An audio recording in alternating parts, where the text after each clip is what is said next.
Python alternatives. Julia and Dart explored.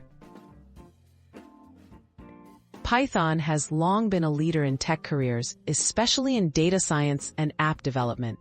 But developers are now exploring powerful alternatives like Julia and Dart. Each language brings unique strengths, making them valuable for specific career paths. Let's compare how Julia and Dart can open new doors in modern development. Julia, a rising star in data science. Julia is gaining attention for its performance in scientific computing and data analytics. Unlike Python, Julia is designed for high-speed numerical work, often matching the speed of C.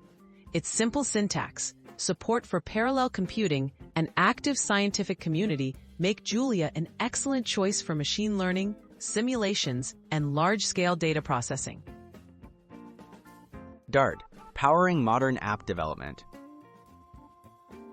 Dart excels in the world of cross-platform app development. Developed by Google, Dart is the engine behind the popular Flutter framework. It lets developers create mobile, web, and desktop apps with a single codebase. Dart's ahead-of-time compilation delivers strong performance, while its easy learning curve and robust tooling appeal to those building modern user interfaces.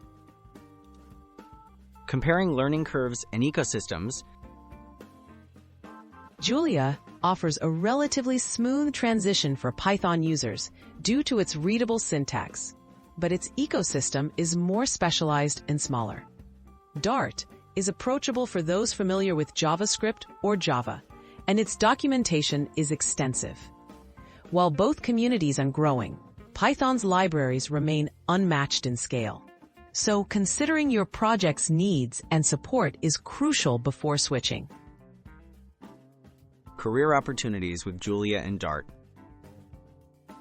Mastering Julia can lead to opportunities in research labs, finance, and high-performance analytics. Expertise in Dart opens doors in companies developing scalable apps, especially with Flutter. Both languages are less common than Python, but their demand is rising in specific industries. Learning either can give you a competitive edge in targeted tech career paths.